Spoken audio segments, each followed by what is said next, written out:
आज हम प्रसाद के लिए काला चना कुछ ऐसे बनाएंगे कि हर एक दाने में मसाला लिपटा हुआ होगा। ना ये चने कड़े होंगे ना ही ये सूखेंगे, चाहे आप इसे कितनी देर भी स्टोर करें। और इसे हम बनाएंगे बिना बेकिंग सोडा के। तो चलिए इसे बनाना शुरू करते हैं। वीडियो पसंद आए तो इसे लाइक और चैनल को सब्सक्राइब करना बिल्कुल ना भूलें।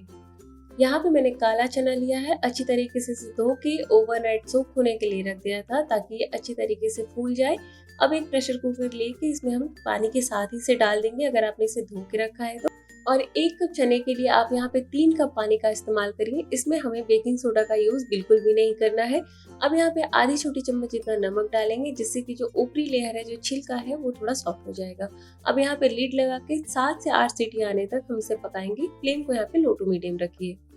तब तक एक मसाला बना लेंगे। तो यहाँ पे 2 चम्मच के जितना डाल रही हूँ मैं धनिया पाउडर, आधी छोटी चम्मच काश्मीरी लाल मिर्च पाउडर जिससे कलर बढ़िया आएगा, और 1/4 चम्मच के इतना हल्दी पाउडर डाल रही हूँ। अगर आपके यहाँ हल्दी पाउडर का इस्तेमाल नहीं करते हैं तो स्किप कर सकते हैं। इसके बाद यहाँ पे डालेंगे पहले थोड़ा सा पानी और बढ़िया से इसे मिला लेंगे। इससे क्या होगा ना कि जो मसाले हैं वो पहले बार जलेंगे नहीं भूनते वक्त, और दूसरे इसमें बहुत अच्छा सा फ्लेवर आएगा और ये काफी दानेदार बनेगा। तो थोड़ा थोड़ा पानी डाल के पहले इसे हमने अच्छे से मिला लेना है। उसके बाद यहाँ पे मैं थोड़ा सा गरम मसाला भी डाल रही हूँ। अगर आपके पास चना मसाला है तो आप उसी का इस्तेमाल करिए। फिर भी यहाँ पे आप बिना चना मसाला के भी परफेक्ट काला चना बना के तैयार कर सकते हैं। अब हम देख लेते हैं हमारे चने पके या नहीं। तो ये देखिए चने बहुत अच्छी तरीके से पके, काफी सॉफ्ट हो गए हैं। आप यहाँ पे देख पा रहे होंगे कि चने हल्के से फट से भी गए हैं। तो जब चने अच्छे से फट गए हैं मतलब बढ़िया से ये उबल गया है। और इसके पानी को हमें बिल्कुल भी यहाँ पे फेंकना नहीं है। आपको मैं एक बार अच्छे तरीके से प्रेस करके भी दिखा देती हूँ।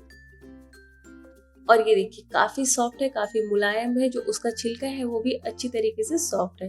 तो अब हम क्या करेंगे ना कि इसे लीड लगा देंगे, इसे ढक देंगे। फ्लेम यहाँ पे ऑफ है। लीड लगाने से ये चने सॉफ्ट बने रहेंगे। तब तक हम एक पैन में थोड़ा सा घी डालेंगे। अगर आपके यहाँ तेल में, रिफाइंड में, जिस चीज में प्रसाद बनाते हो उसी का आप इस्तेमाल करिए। 1 बड़ा चम्मच मैंने घी डाला।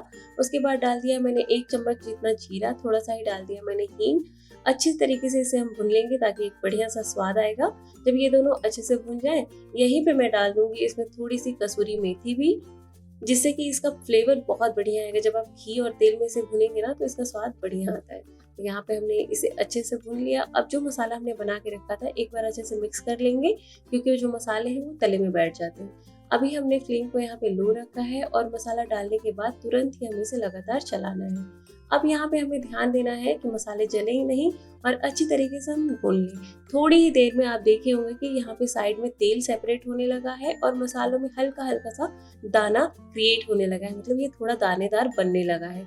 बस हमें थोड़ी देर के लिए, लगभग 2 से 3 मिनट के लिए इसे भून लेना है। फ्लेम को आपको यहाँ पर लो टू मीडियम रखना है। देखिए मसालों का कलर चेंज हो गया, तेल सेपरेट हो गया और आप देख पा रहे होंगे काफी दानेदार ये मसाले बनके तैयार हुए। बिना किसी तामझाम के सिंपल सा तरीका मैंने आपसे बताया है। बस यहाँ पे मसाले हमारे भुन गए। अब ये जो काला चना है वो पानी के साथ ही आपको डालना है। ट्रिक यही है आपकी कि इसमें हमें पानी को अलग नहीं करना है। अगर आपको लग रहा है कि पानी थोड़ी ज्यादा है, मतलब इतना ज्यादा पानी हमें पकाने में टाइम लगेगा, तो आधा पानी डालिए और फ्लेम को यहाँ पे मीडियम कर दीजिए, जिससे कि पानी भी रिड्यूस होता रहेगा, चने पकते रहेंगे। 5 से 7 मिनट पकाने के बाद यहाँ पे जो चना है वो अच्छी तरीके से सूख गया है। आधा से ज्यादा पानी कम हुआ। हमने डाला है थोड़ा सा आमचूर पाउडर, साथ ही डाल दिया है थोड़ा सा काला नमक, जिससे कि इसका टेस्ट है ना वो बहुत बढ़िया आएगा। अलग से अगर आपने चना मसाला नहीं लिया है तो भी आप बढ़िया चना मसाला घर पे बना सकते हैं।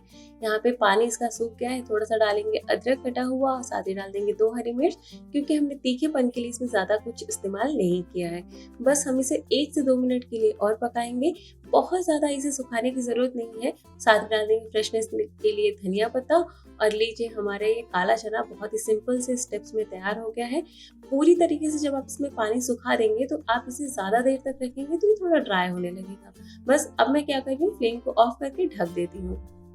और यहाँ पे 5 से 7 मिनट के बाद मैं आपको दिखाती हूँ कि इसका जो टेक्सचर है वो कैसा है। काफी अच्छा सा लटपट सा ये जो काला चना है वो बनके तैयार हुआ है। मसाले एकदम हर एक दाने में लटपट हुए हैं और अलग से ये बिल्कुल भी ड्राई नहीं होंगे। अगर आप भी मेरे इस तरीके से काला चना बना के तैयार करेंगे, अच्छी तरीके से इसे उबालेंगे, साथ ही पानी के साथ इसे पकाएंगे, तो आपका जो काला चना है ना वो बिल्कुल भी ड्राई नहीं होगा। अगर आपने थोड़ा पानी इसमें छोड़ा भी है ना, तो आप ये देखिए, यहाँ पे मैं आपको दिखाती हूँ, बिल्कुल भी अलग से इसमें पानी बह भी नहीं रहा है।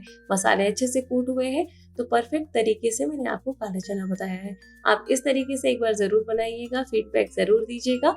मिलते हैं एक नए वीडियो में, तब तक के लिए stay fit, stay healthy. Thanks for watching my videos.